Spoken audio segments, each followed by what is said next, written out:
y en esta oportunidad vamos a presentar un tema que consideramos de que realmente es un desafío, o sea, el verdadero desafío que tenemos, y lo estamos mirando bajo nuestros pies en este instante, es tener pisos, pero pasar de pisos de estas características a pisos de estas en que la dimensión macro es la más importante, es decir, tratar de disminuir la cantidad de juntas y de cortes. Aquí vemos, por ejemplo, en nuestro piso de que realmente tenemos prácticamente cada 2,5 metros, 3 metros, juntas y cortes.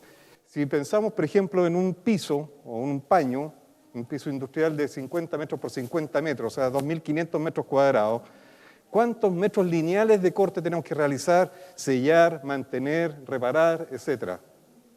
5 kilómetros de juntas, simplemente en un tramo de 50 por 50. Son 5 kilómetros que tenemos que mantener una preocupación de por vida de este piso. Pues bien, entonces el verdadero desafío es lograr algo que nos disminuya o al menos aminore la necesidad de juntas y cortes. ¿En qué puede derivar un cambio dimensional? O sea, ¿por qué nos preocupa esto? Básicamente porque tenemos problemas de posible fisuramiento. Y la verdad es que el desafío es no tener fisuras. Muchas veces desde el punto de vista estructural la fisura no tiene relevancia alguna, pero desde el punto de vista estético y de servicio adecuado, sí nos preocupa. Por la junta, si la sellamos, no tenemos problema. Pero una fisura, como puede ser aleatoria, puede entrar agente agresivo y sí nos empieza a preocupar. Entonces, la intención es realmente cómo podemos intentar evitar este fisuramiento. Para ello, veamos algunas láminas relacionadas con el cambio dimensional. Y ello consiste en lo siguiente. Fijémonos en un elemento tipo viga, completamente libre de movimiento o de cambio dimensional. En su posición original tiene un largo L. A continuación va a querer encogerse. Si estuviese libre, si lo pudiéramos tener colgado en el espacio, en el aire, simplemente la deformación podría llegar a ser de esta magnitud. Y no hay ningún tipo de restricción a ese movimiento. Y por lo tanto se contrae libremente y eso no le va a generar tensión alguna al hormigón. Y hasta ahí vamos bastante bien. Sin embargo, en este planeta no tenemos nada que no tenga restricción al movimiento. Y por ende vamos a llegar a una situación de al menos una parcialidad de restricción, la cual va a derivar en que el hormigón se va a tener que volver a estirar para poder llegar a tener una totalidad de deformación de una magnitud distinta de cero. Eso, lamentablemente para el hormigón, sabemos de que le va a generar detenciones. Necesariamente el hormigón, cuando sufre tensiones, lamentablemente no es muy bueno, no es suficientemente adecuado para esta tracción. Y lo vamos a lograr simplemente liberar de esa tensión mediante fisuramiento. Y eso es lo que queremos evitar. Entonces, el gran desafío es realmente ver cómo lo podemos solucionar. Y para empezar a buscar posibles soluciones, tenemos que empezar a entender el fenómeno. Difícilmente vamos a poder encontrar o acercarnos a una solución si no entendemos cómo funciona. Y dentro de ese intento de entender cómo funciona, lamentablemente hasta el día de hoy, incluso en muchas cátedras de tecnología del hormigón, se sigue enseñando algunos paradigmas. Entonces uno podría preguntarse, y obviamente la respuesta está casi obvia, porque la pregunta lo está diciendo, pero la retracción hidráulica aumenta con mayor dosis de cemento. La gran mayoría de las personas, aunque esta es una ciencia empírica y tenemos libertad de expresar la experiencia de cada uno, pero la verdad es que la mayoría de la gente va a decir, sí, a medida que aumenta la dosis de cemento hay mayor retracción hidráulica. No, lo que hay es retracción térmica, pero no hidráulica. Entonces podemos incluso recurrir a nuestro padre de tecnología del hormigón, Adam Neville, y él mismo nos entrega en varias de sus gráficas, y esta es una de ellas, en que realmente en forma empírica se pudo demostrar de que a medida que aumentamos la dosis de cemento, la retracción disminuye. Entonces, empezando a entender, porque uno podría decir, quiero reducir la retracción hidráulica, por lo tanto tengo que sacarle cemento. No es el camino. Incluso de ir a aumentarlo en cuanto a dosis. Sigamos rompiendo paradigmas. Mayor dosis de cemento demanda más agua. Muchos de nosotros aprendimos que sí. Pero la verdad es que, en definitiva, la experiencia, en definitiva, dice lo contrario. Pruebas realizadas con un hormigón de 20 milímetros de tamaño máximo, asentamiento de cono 10 centímetros, 12 tipos de cementos distintos, entre ellos Portland con puzolánico, cemento siderúrgico, etc. Y con 4 dosis distintas cada uno de ellos. En definitiva, si uno grafica, a medida que aumentamos la dosis de cemento, incluso podríamos pensar que la dosis de agua disminuye. Y pasado un cierto umbral empieza a aumentar de nuevo. Porque tampoco es que sea fija. Pero saquémonos de la cabeza de que aumentando la dosis de cemento demanda más agua. Entonces, este es un par de ejemplos para empezar a entender de cómo enfrentar el desafío que teníamos desde el origen, cómo controlar la retracción hidráulica. Pues bien, y pasemos a un segundo aspecto, la extensibilidad del hormigón. Todo material de la naturaleza tiene capacidad de deformarse. No hay nada que no se pueda deformar. Y el hormigón no escapa a ello. También es deformable, es extensible. Entonces viene la pregunta, ¿retracción es sinónimo de grietas? También caemos en el paradigma de decir que sí. Y la verdad es que la retracción no es sinónimo de grietas. Vengo a decir todo lo contrario para muchos. Lamentablemente es así. La retracción más extensibilidad me va a acompañar a definir qué es lo que es el agrietamiento. El aspecto de extensibilidad lo podemos confirmar con un elemento muy frágil tipo vidrio comparado con un elástico, digamos. Es decir, puede haber algo que se acorte o que cambie de dimensiones, pero si tiene la capacidad de absorber esa deformación a través de la extensibilidad, obviamente voy a disminuir la probabilidad de agrietamiento. Por lo tanto, todo estudio sobre retracción no está completo si no consideran estos aspectos. Tenemos que medir retracción, pero también tenemos que por lo menos estimar la extensibilidad, cosa que no es fácil. Pero hay investigadores que nos acompañan hace prácticamente 40 años, ya Albert Josel nos dijo, y nos dice, ¿sabe qué? Una fisura tiene menos probabilidades de producirse cuando la resistencia a la tracción es menor. Y a muchos de nosotros en las aulas de tecnología del hormigón nos dijeron, no, sí, tiene que tener mayor resistencia a la tracción y con eso disminuye el afisuramiento. Es todo lo contrario. A medida que aumento la resistencia, lo hago más frágil, tiene menor capacidad de deformarse.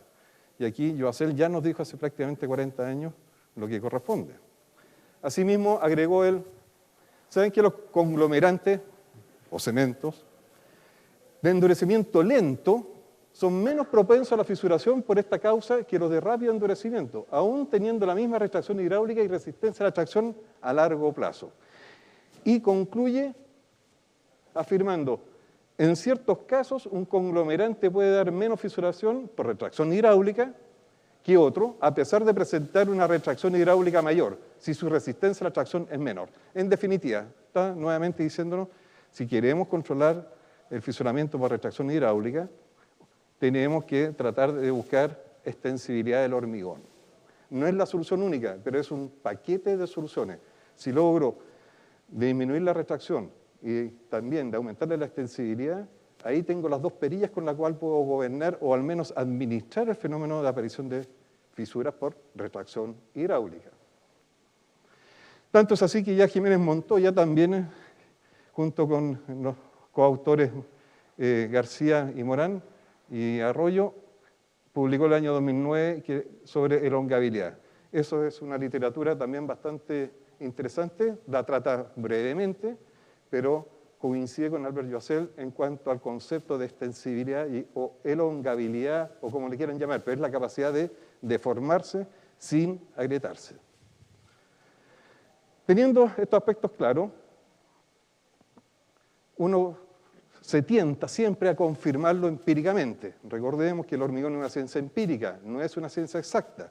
Lo que me resultó hoy aquí no tiene por qué resultarme bien mañana allá. Es una ciencia empírica, siempre tengo que estar experimentando. Pues bien, aquí tenemos la retracción medida en hormigones con 3 tipos de cementos, de tipo corriente, llamados alta resistencia, y también de alta resistencia inicial. Es decir, vemos lo que todos sabemos, mayor retracción el cemento de mayor fineza o de mayor resistencia. Y eso es cierto.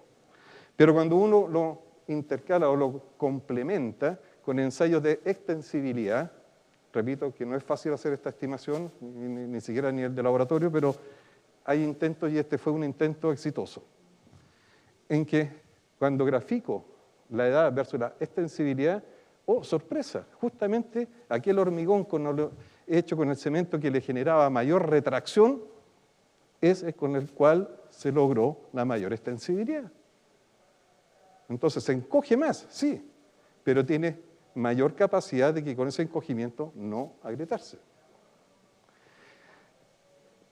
Otras fuentes de literatura nos dan valores absolutos como los que están viendo en esa tabla, y uno podría empezar a ver, bueno, esos números, por lo menos en orden de magnitud, cómo conversan con la experiencia propia de cada uno de nosotros, en que realmente los valores andan en torno a. Y por lo tanto ya nos permite decir, ¿saben qué?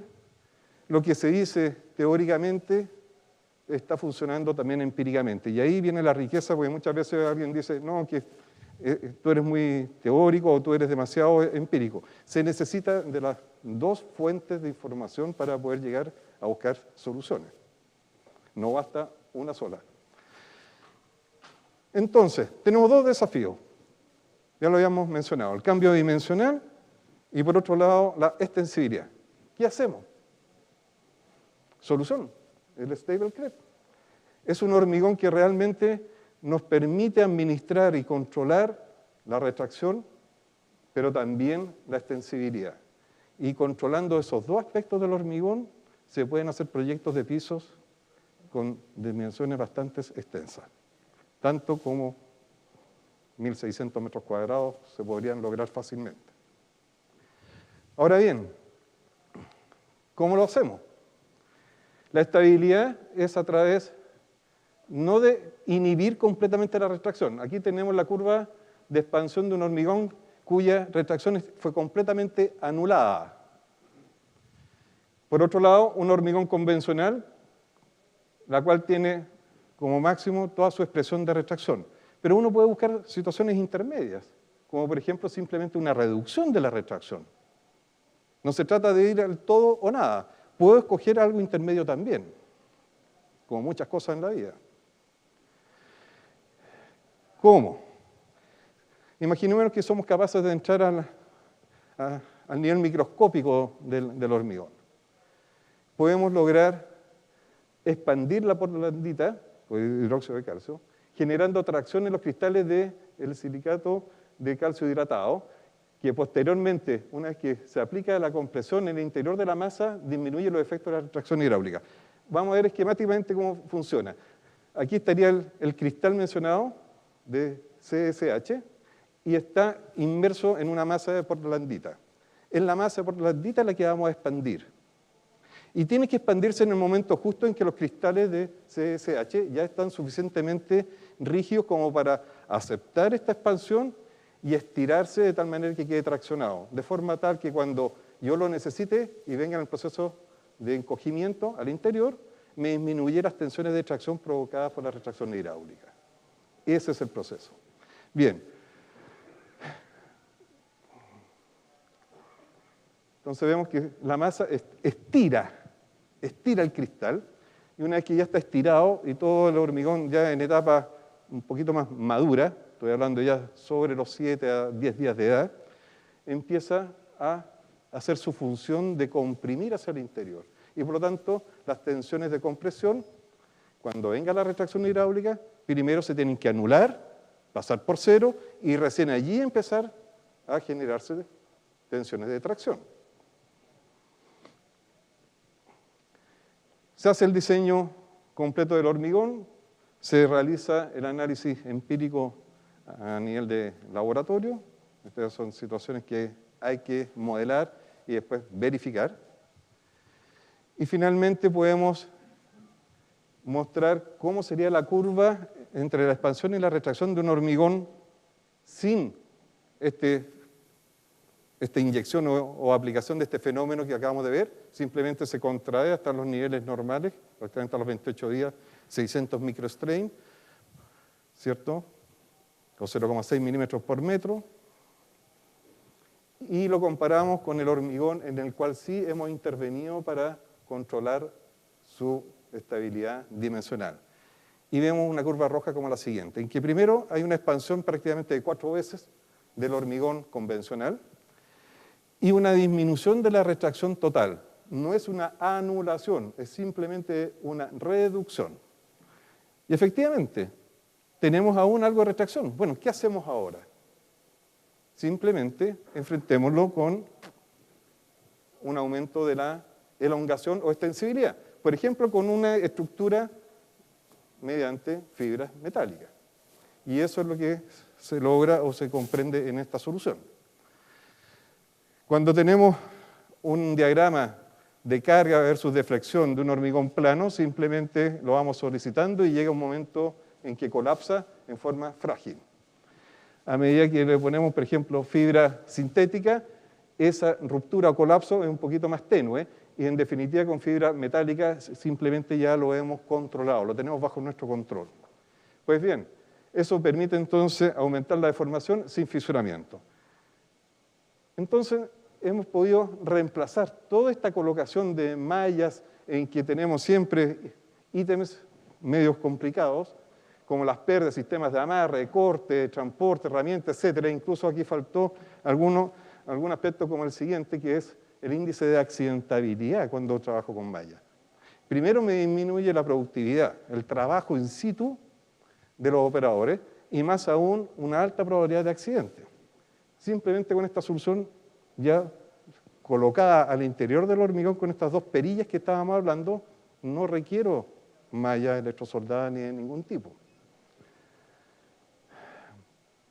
Entonces cambiémoslo a esto, simplemente es un producto de muy alta bombeabilidad, en torno a 80 bares de requerimiento, es muy poco la presión requerida, y definitivamente estamos viendo aquí la preparación de la cancha en que no tenemos mallas, y podemos ya empezar a pensar en colocar el hormigón.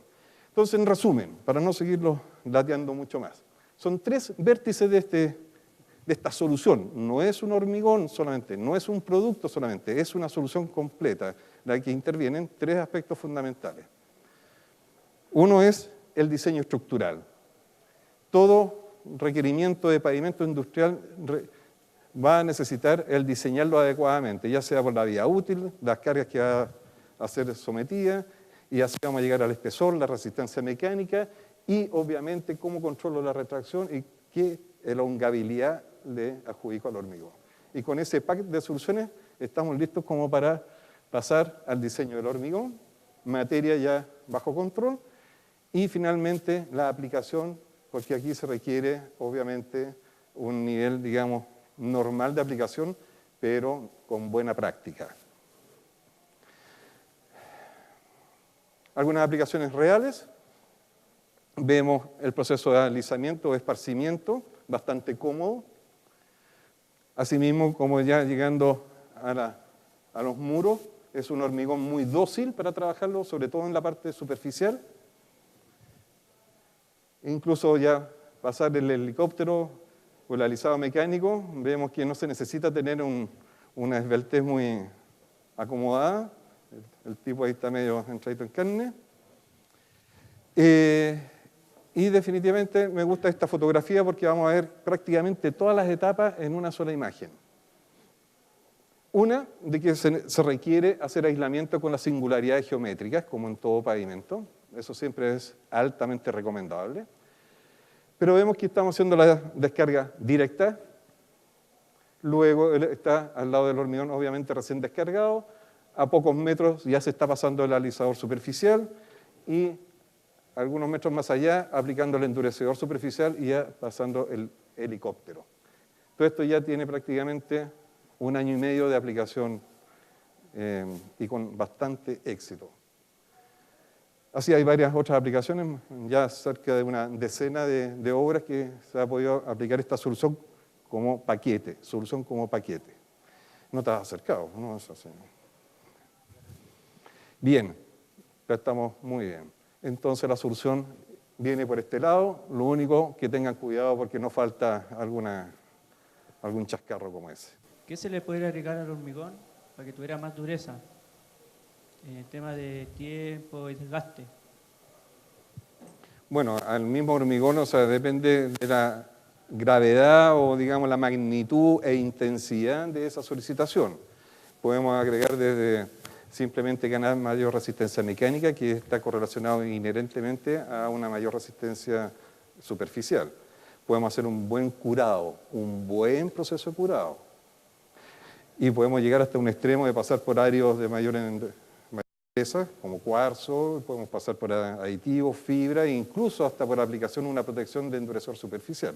Es decir, tienes una gama de posibilidades en la cual la tenés que calzar adecuadamente para no gastar de más ni gastar de menos. Y ese es un trabajo que se puede hacer, pero una vez que haya identificado, como te digo, la magnitud e intensidad. Y sobre todo, qué vida útil quieres.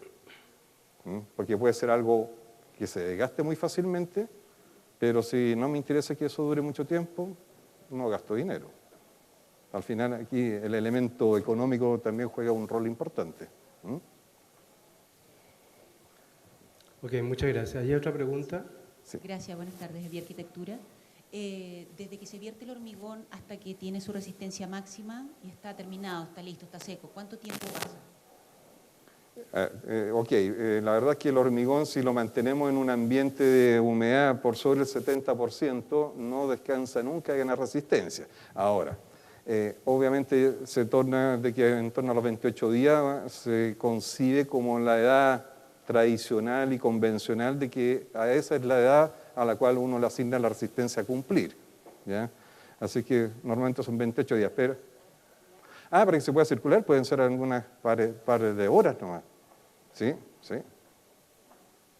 De hecho, perdón, el equipo de alisado mecánico que se veía allí se pasa a las pocas horas. Estábamos viendo que estábamos descargando en un lugar del piso y en el otro ya había una persona no vamos a decir que era muy esbelta,